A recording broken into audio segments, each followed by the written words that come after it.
Have you ever seen that look in your wife's eyes? The one that says, "Are you even listening?" And you freeze, realizing she's right. You're not listening.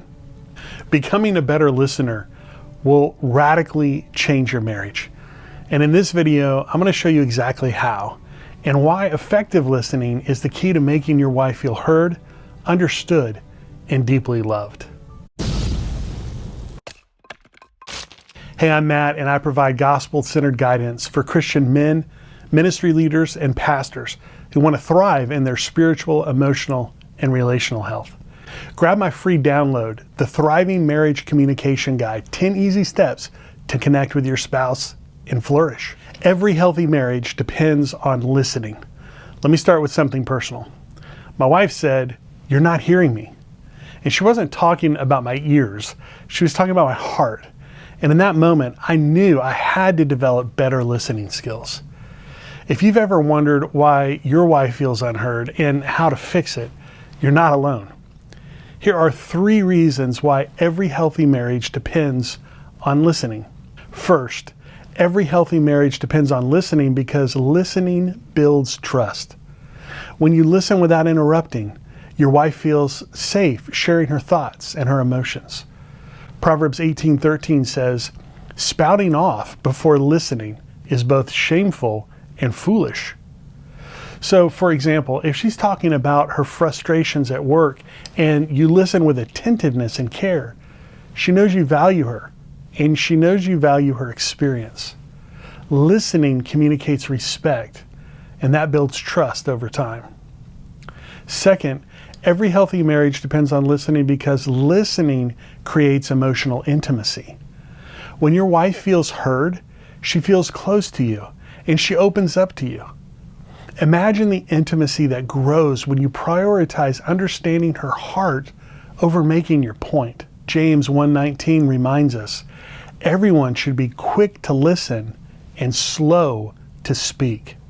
Imagine how your relationship would change if you were quick to listen and slow to speak. It's what I'm working on. Third, every healthy marriage depends on listening because listening prevents misunderstandings and conflict. Careful listening helps you understand what your wife truly means. When you get clear about what she's actually saying, really get her heart, even more than her words, it prevents unnecessary conflict. This is so important. So, for example, instead of assuming she's upset with you when she's had a hard day, listening helps you understand the emotions that are getting stirred up within her. This is one of the reasons why I love the prayer that's attributed to St. Francis, because it reflects this so well. Grant that I may not so much seek to be consoled as to console, to be understood as to understand, to be loved as to love.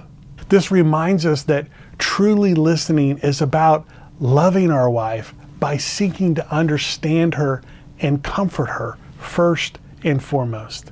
Listening isn't just about understanding words, it's about creating a space where your wife feels safe and valued and connected. Hey, if you want some more encouragement on this, check out my video, 5 Surprising Truths About a Husband Role in Christian Marriage. I think it'll encourage you. I'll leave a link below. Now, another thing that's really important to address in our communication with our wives is our hindrances to listening. And 2 things keep us from being good listeners: filters and bad habits. Let's break these down. Filters are like static on a phone call. They distort what's being said. And we all have filters, but often we're not aware of the filters that we have. So I want to share with you 3 common filters and encourage you to think about which ones you might carry. First, memories can be a filter that prevents you from listening well. Sometimes what your wife says triggers a memory. And while you're mentally replaying that memory, you miss the moment. You miss what she's communicating with you. For example, when your wife is sharing her favorite Thanksgiving memory, and all you can do is think about that time when instead of roasting a turkey, your grandmother pressed Spam into a turkey-shaped mold, and you got sent to your room saying, "Are you kidding me? That's disgusting." Like that. Memories can prevent you from hearing your wife's story and how her heart was deeply impacted. So, watch out for those filters. Second, prejudice can be a filter that prevents you from listening well. We all have preconceived opinions that shape how we listen. My dad did it this way. My mom did it that way. I was brought up in a culture that did it this way. I was brought up in a church that did it that way. If I say the word mother-in-law, it will trigger a string of associations for all of us. For some, it will be a pleasant association. For others, it will be more complicated. Now, I love my mother-in-law. She's awesome. So that one doesn't affect me. But these biases can prevent you from hearing your wife's unique voice and her unique experiences. Third, physical environment can be a filter that prevents you from listening well. Our surroundings make a huge difference because they can distract us from listening properly or well. Distractions like a TV or your phone, even a sink full of dishes can interfere with your ability to focus. To listen well, you need to create space free from distractions. Okay, so which of these filters challenges you the most? Take a moment to identify those filters and write them down. You might even have a filter that comes up that I didn't address. Write that down because these filters create interference to you listening well to your wife. Effective listening requires us to recognize these filters and then put them aside. A second hindrance that prevents us from being good listeners is bad habits. Bad listening habits can derail even the best intentions. So I want to share with you 4 habits that might be sabotaging your efforts. And most of us tend to major in at least one of these. First, reassuring is a bad habit that prevents us from being good listeners. So, for example, we're talking to our wife about something and we find it difficult, so we reassure her. Don't worry, everything's going to be fine. Or, it'll all work out, just keep going. Or you remember that movie, My Big Fat Greek Wedding? Just put some Windex on it. We reassure because we want to be cheerful and positive about things. But by doing so, we cut off the other person from expressing disappointment or hurt or other negative feelings, usually because we don't cope well or we don't want to deal with what we're hearing. Reassuring is a bad habit, especially when it's used to avoid listening to someone's thoughts and emotions. So don't reassure, listen. Second, giving advice is a bad habit that prevents us from being good listeners. So, for example, when your wife is telling you how she's feeling and you immediately jump in with something like, well, why don't you just, or, well, what you should do is, or, if I were you, I would, you know what I'm talking about. Many of us have a tendency to rush in and fix things. We want to solve the problem, and that's okay, but not before we take the time to listen and really understand what our wife is feeling and experiencing. Our wife, more often than not, just wants to be heard and understood, not fixed. Third, hijacking the conversation is a bad habit that prevents us from being good listeners. Interrupting your wife's story with your own experience shifts the focus off her and onto you. And instead of creating connection, this actually creates distance. So, for example, your wife's telling you about a hard day with the kids and you interrupt to share about your tough day. Or she talks about a difficult conversation with a friend and you jump in with how you handled something similar. Or she shares a memory from childhood and you shift the focus to share a childhood memory of your own. Now, the motive is good. You're trying to connect, but it actually disrupts because each time you hijack what your wife is sharing, you steal her opportunity to be heard and understood, and it leaves her feeling unseen and uncared for. Fourth, interrupting is a bad habit that prevents us from being good listeners. Cutting off your wife before she finishes her thought tells her that what you have to say is more important than what she has to say. Not good.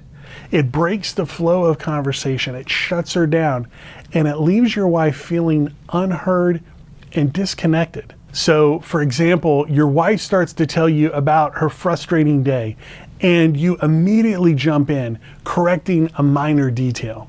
You shift the focus from her emotions to factual accuracy, signaling that details matter more than her feelings, which makes her feel dumb and dismissed.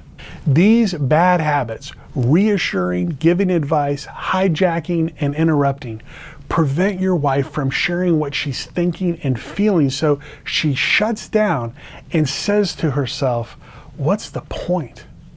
So take some time.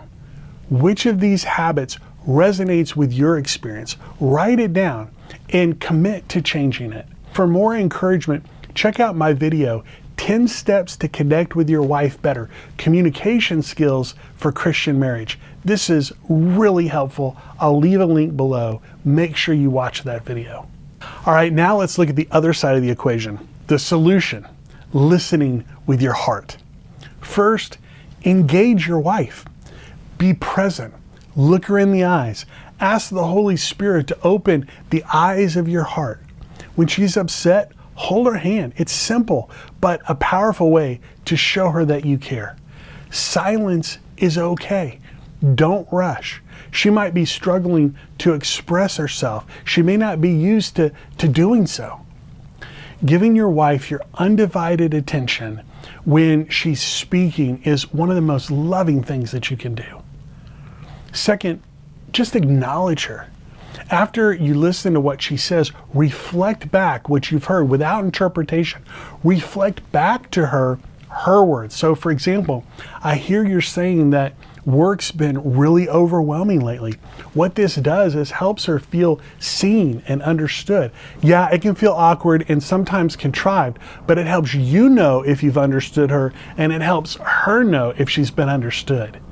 You don't have to agree or disagree, just come alongside her and help her know she's not alone. Acknowledging your wife's thoughts and feelings is a loving way to enter into her world and show her that you care. Third, discover what she needs. Ask open-ended questions like, how can I best support you right now? Or what would make this situation easier for you? Or is there anything I can do to help? These questions communicate care, and they empower her to find her own solution, which really blesses her. Fourth, invite openness. Gently encourage her to share her thoughts and feelings. Because if we refuse to communicate painful or complex thoughts and emotions and try and cope on our own instead, we're going to start to drift apart. And if we fail to listen, the other can easily start to shut down. So genuinely listening from your heart encourages vulnerable sharing, which deepens intimacy and builds trust. Listening to your wife is one of the greatest and most important things that you can do. Listening well is going to transform your relationship and greatly benefit your marriage. Here's how. Listening well builds emotional security. Listening well reduces conflict. Listening well strengthens your marriage bond. Listening well encourages openness. Listening well deepens intimacy. A weekly date night is a practical way to prioritize listening and strengthening the bond that you have with one another. It's a great way to practice, and we only grow by practicing. Imagine a marriage where your wife feels heard and understood and loved every day. It is possible, and it starts with listening, not just with your ears, but with your heart. Listening isn't just a skill, it's an act of love. So tonight, when you sit with your wife, practice the art of listening. Put away the distractions, ask her how she's really doing, and listen without fixing, without interrupting. You'll be amazed at how quickly your connection deepens. This small step can have a huge impact on your marriage.